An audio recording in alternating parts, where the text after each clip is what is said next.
What you doing, other nerds? I'm the AC, and man, just finished watching the third episode of the fifth season of The Magicians. That is right, the Mountain of the Ghost. Man, and of course, like always, it's a good one. But I'm going to make this video a little quicker. Try to hit the main points. Try not to drag on too much about too random stuff, but I do have some thoughts that I just want to share. Maybe a little theory that might be a little out there, but as much as it doesn't make sense, it makes a little sense to me. But I'll get to that. First, let's start with Penny and Julia. So Penny and Julia are looking for this woman named Daniela, or Danny, as a couple people call her. Run into her sister, Zoe. And Zoe pretty much chases them off. But the interesting thing is Zoe has a place that looks like the physical cottage. So that's interesting. But eventually they come back. And Daniela is there. She turns herself invisible for some reason, even though they already saw her, so they know she's there. They get chased off again. But they talk about how, I guess, one, they had another sister named Beth, and also apparently they already saved the world before, if I understood that right.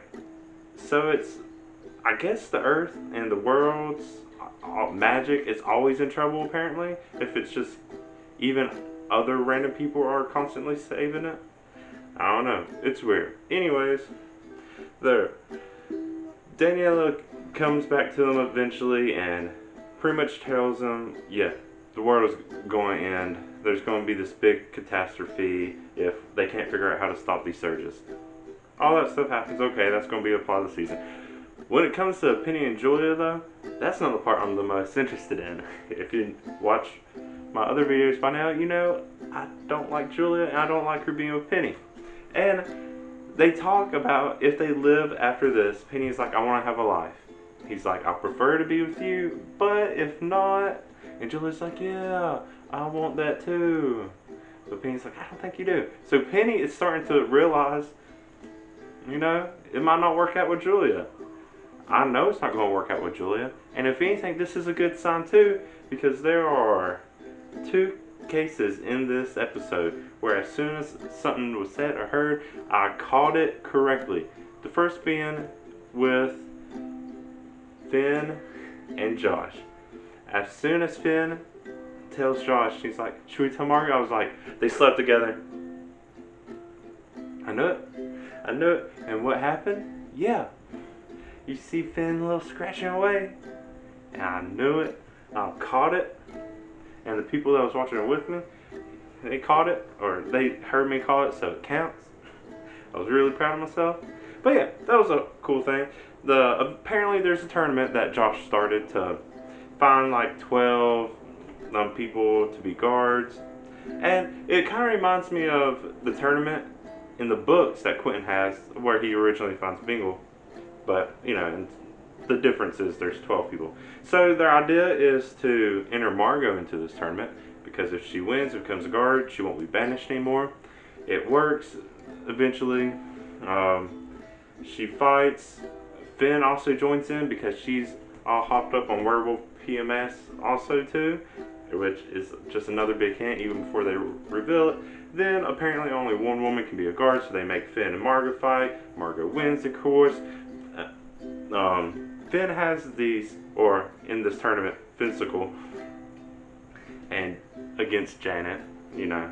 But Finsicle has these child's knives that she was fighting Margo with because Finn didn't want to hurt her. Margo didn't know they were knives, or they were child's knives, safety knives. So she stabs Finn. Finn's still okay because they were safety knives. They get up, they get turned into werewolves together, get locked into cages, but it doesn't show them to be werewolves. Like, yeah, we saw Josh werewolf, but we haven't seen Margo and now Finn werewolves. But now that's going to add a whole lot more to Josh's relationship or hookup chart. I don't know. It's going to be interesting. I'm more glad I caught it, but it's also just, it's kind of funny. The other thing is at the end of the episode, you see Margo reveals to Josh and Finn that she wasn't the one that actually sent the letter to them. It was Elliot. Margo was still going to let them die and use that to her advantage, but Elliot sent the letter and brought them back anyways.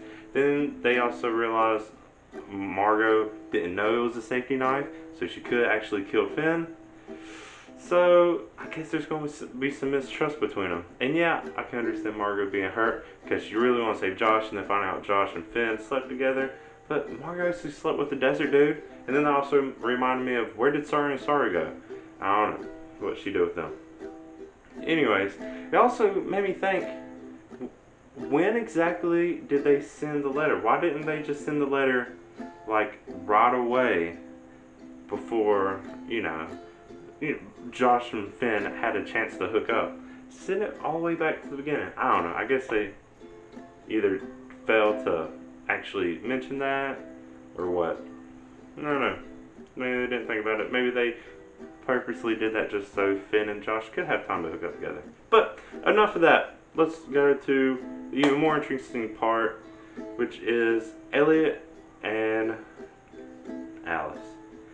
Now, you never really see them do much together. But they do have something in common. They both love Quentin.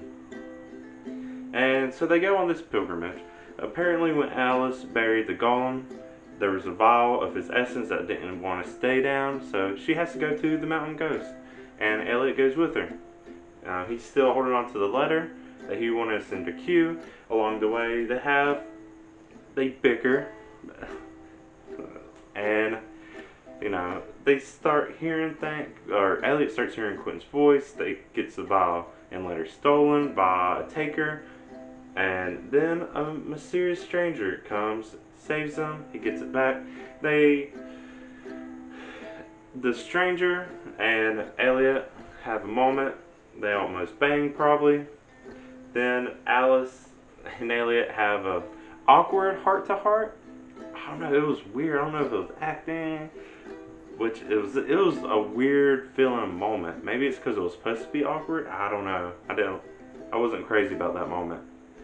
But, Elliot finally told Alice about his and Quentin's life together, which I don't know how she didn't already know that. I guess it just never came up. Never wanted to get it mentioned. He didn't mention Quentin's kid, though. That's weird. I thought he would. I don't know. Anyways, so Alice throws in the vial. Eventually, they throw in the letter together. And, I don't know. I guess what I thought they could have done is at least address it to Quentin in the underworld. And then they could have sent it to him there. And that way, if they were worried about saying goodbye, that could have been a way they could have told him goodbye. I don't know, maybe it still does something, getting sent to the well. We'll see. Now, the other thing I called is who this mysterious stranger is. As soon as I saw him, I was just like, is this guy going to be the Dark King?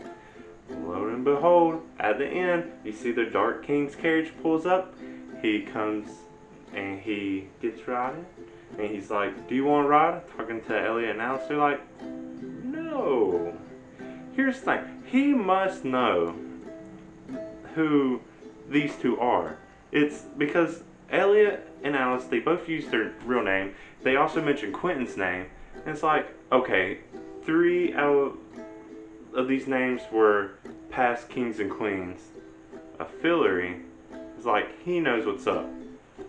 So, that turns out to be a Dark King. Here's where my almost too weird to be real theory comes from. For some reason, I have a feeling that the Dark King could be Rupert. I don't know how it's possible, but man, there's so many things.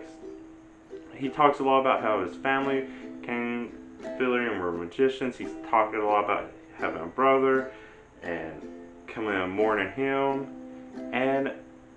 but it doesn't make sense because Rupert's supposed to be dead. But if this season's going to take after the third book had a lot to do with Rupert. Even though Rupert's dead in the book and it's about his granddaughter Plum, I guess the show could find a way to keep him alive. I mean, the Dark King has already been alive for 300 years. If it's Rupert and he somehow did something, it could make sense. And also, the cloak he puts on has a sword on the back. And if I remember correctly, Rupert has a sword special to him in the books. I don't know. It might be a crazy theory, but there could be something there. I don't know. It's weird. But that was just a few quick things I wanted to say because, man, it was a lot for me to think about and process. Usually I give myself more time to process this stuff and then make a video. But if you're watching this when I posted it, I'm on a trip in the Philippines, meaning I'll be there for a month and I'll miss the next 3 episodes of The Magicians, which is going to crush me. So I'll make a video for each one of those when I get back. But until then, I just want to at least put out at least a shorter, maybe more, hopefully more focused video as soon as I can, because I'm leaving the morning after I make this video. And I don't know, I'm going to miss The Magicians. I gotta go 3 episodes without watching it. Ugh. But anyways, if you like what I said, like the video. If you want to comment, discuss, debate, argue, say nice things, go ahead and comment something. If you want to hear me talk more about The Magicians in like a month, if you're watching this right when I post it, go ahead and subscribe. I have other stuff you can watch too, so go watch that. If you haven't heard me talk enough about Magicians, go watch my older videos. I don't know. But thank you for watching. I'm the AC. Bye.